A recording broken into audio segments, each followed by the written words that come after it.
अल्हम्दुलिल्लाहि रब्बिल आलमीन वल आक़िबतु लिल मुत्तक़ीन वस्सलातु वस्सलामु अला रसूलिहिन नबिय्यिल करीम अम्मा बअद फ़अऊज़ु बिल्लाहि मिनश शैतानिर रजीम बिस्मिल्लाहिर रहमानिर रहीम अल्लाहुम्मा सल्लि अला मुहम्मदिन व अला आलि मुहम्मद कमा सल्लैता अला इब्राहीम व अला आलि इब्राहीम इन्नका हमीदुम मजीद अल्लाहुम्मा बारिक अला मुहम्मदिन व अला आलि मुहम्मद कमा बारकत अला इब्राहीम व अला आलि इब्राहीम इन्नका हमीदुम मजीद।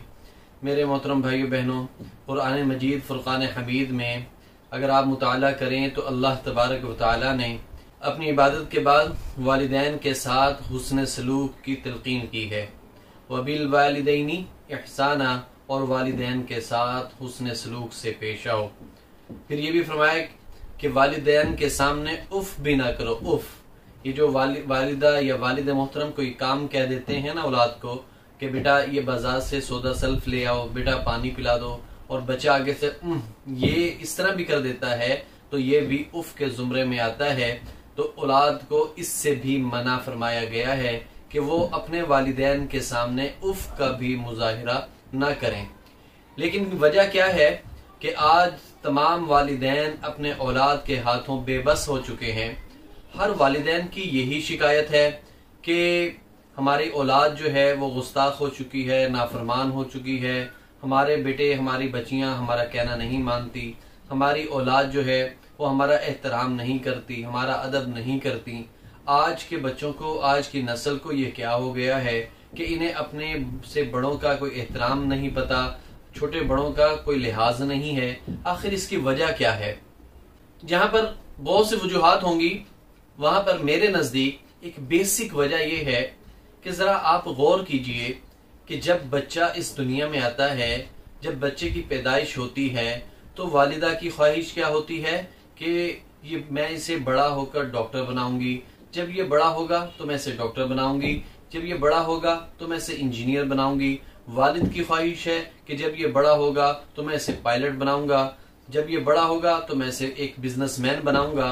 दादा की कोई और ख्वाहिश है, चाचे की कोई और ख्वाहिश है, इसी तरह दीगर जो रिश्तेदार हैं उनकी ख्वाहिशात कुछ और होती हैं। लेकिन कभी किसी ने ये नहीं कहा कि जब ये बड़ा होगा, तो जब ये होश संभालेगा, जब ये बोलने लग जाएगा, तो हम इसे अच्छा इंसान बनाएंगे।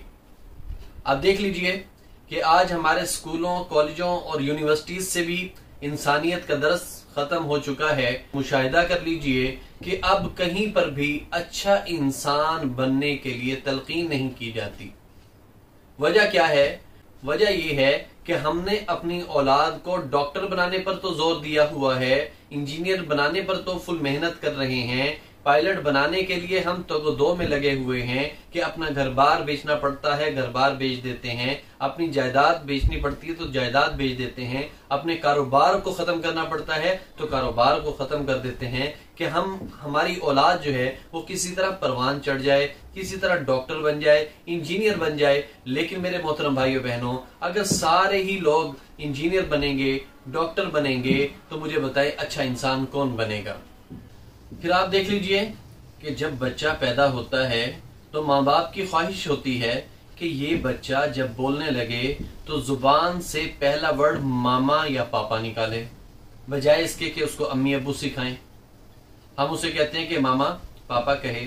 मैं इंग्लिश लिटरेचर के खिलाफ नहीं हूं, मैं सिर्फ और सिर्फ इंग्लिश कल्चर के खिलाफ हूं। हमें इंग्लिश जुबान जरूर आनी चाहिए क्योंकि आज के वक्त की ये जरूरत है, लेकिन इंग्लिश कल्चर को अपनाना ये निहायत ही गलत बात है। अब मैं आपको थोड़ी सी बारीक बीनी से बताता हूँ कि मामा पापा और अम्मी अब्बू कहने में फर्क क्या है। जब बच्चा मामा कहता है तो मुंह खुलता है, पापा कहता है तो मुंह खुलता है, तो आप देखिए कि इसमें कहीं पर भी पस्ती नहीं है। लेकिन जब आपका बच्चा आपको अम्मी कहता है, अम्मी, इसमें आवाज पस्त हो रही है, तो बस ये पता चलता है कि अम्मी का वर्ड मुझे दर्स ये दे रहा है कि आपने अपने वालिदैन के सामने झुक कर रहना है, आप देख लीजिए कि पुराने वक्तों में जब बच्चे अपने वालिदैन को अम्मी अब्बू के नाम से पुकारा करते थे तो वो अपने माँ बाप के बाअदब हुआ करते थे, क्योंकि पहला लफ्ज ही उन्हें बाअदब बनने की तलकीन कर रहा है। अम्मी, क्योंकि जेर जो है, जेर का मतलब क्या है? पस्त हो जाना। जेर का मतलब क्या है? पस्त हो जाना। तो बच्चा जब लफ्ज बोलता है अम्मी, तो यहां पर अदब क्या आ रहा है कि आपने अपने वालिदैन के सामने झुक जाना है, जो वो कहें उसके ऊपर आमीन कहना है। और इसीलिए अल्लाह तबारक व तआला ने मां के कदमों के नीचे जन्नत रखी है। अम्मी आवाज पस्त हुई, पस्ती मां के कदमों के नीचे जन्नत है, और जन्नत बुलंदी पर लेकर जाने वाली है। क्योंकि जब इंसान बाअदब हो जाता है, अपने वालिदैन के सामने सर तस्लीम खम हो जाता है, तो अल्लाह तबारक व तआला उसे जन्नत का हकदार ठहरा देते हैं।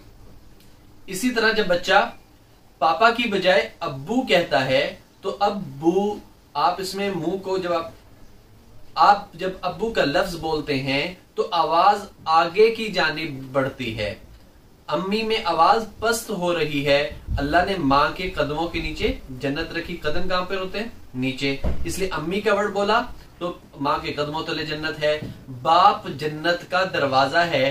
तो जब आप अब्बू का लफ्ज बोलते हैं तो आप दरवाजे को आगे बढ़कर खोलते हैं। दरवाजा ऐसा तो नहीं कि खुद ब खुद खुल जाएगा, आप आगे बढ़कर दरवाजा खोलते हैं। जब आप अब्बू का लफ्ज इस्तेमाल करते हैं, इट्स मीन कि आप जन्नत का दरवाजा खोल रहे हैं। तो ये लफ्ज आपको सिखा रहा है कि हमने अपने वालिदैन के साथ हुस्न सलूक से पेश आना है। हमने वालिदा की भी कदर करनी है, वालिदा का भी अदब करना है, इसी तरह अपने वालिद मोहतरम का भी अदब करना है। क्योंकि वालिद मोहतरम जन्नत का दरवाजा है। जन्नत का दरवाजा खुलेगा तो हम जन्नत में दाखिल होंगे। तो आज खुद आप मुशाहिदा कर लीजिए, गौर व फिक्र कर लीजिए कि आज जब बच्चा दुनिया में आता है तो वालिदैन की सबसे पहले ख्वाहिश क्या होती है। तो खुदारा अपनी ख्वाहिशात को थोड़ा चेंज करें। मैं एक जगह बैठा हुआ था तो बड़ी प्यारी बात हुई कि आज दुनिया में जब बच्चे पैदा होते हैं तो मुसलमानों के यहाँ, तो मुसलमान वालिदैन ये कहते हैं हमारा बच्चा डॉक्टर बनेगा, इंजीनियर बनेगा, पायलट बनेगा, बिजनेसमैन बनेगा। तो किसी ने कभी ये नहीं कहा कि हमारा बच्चा बड़े होकर आलिम दीन बनेगा। तो कहते हैं अगर सारे वालिदैन अपने बच्चों को डॉक्टर बनाने लग गए, इंजीनियर बनाने लग गए, पायलट बनाने लग गए, बिजनेसमैन बनाने लग गए, तो फिर मौलवी अगर कोई ना बना तो जनाजा कौन पढ़ाएगा, निकाह कौन पढ़ाएगा, बच्चे के कान में कौन अजान देगा। तो लिहाजा वालिदैन को इस तरफ भी तवज्जो देनी चाहिए। तो मेरे मोहतरम भाइयों बहनों, सबसे पहले जब बच्चा इस दुनिया में आता है उनके अच्छा इंसान बनने की फिक्र करें। अल्लाह तबारक व तआला ने जो मुकद्दर उनका लिख दिया है वो इंशाअल्लाह ताला अपना हिस्सा उसमें से पा लेंगे। अल्लाह तबारक व तआला ने जो उनको बनाना है वो इंशाअल्लाह ताला जरूर बनकर रहेंगे, वो जरूर बनेंगे। लेकिन आपने जो अपनी तमाम तर तवज्जो मरकूज रखनी है वो उन्हें अच्छा इंसान बनाने पर मरकूज रखनी है। अल्लाह तबारक व तआला से दुआ है कि अल्लाह तबारक व तआला तमाम बच्चों को अपने वालिदैन के साथ हुस्न सलूक से पेश आने की तौफीक अता फरमाए, अपने वालिदैन का अदब व एहतराम करने वाला बनाए। आमीन। व आखिरु दावाना अनिल हम्दुलिल्लाहि रब्बिल आलमीन।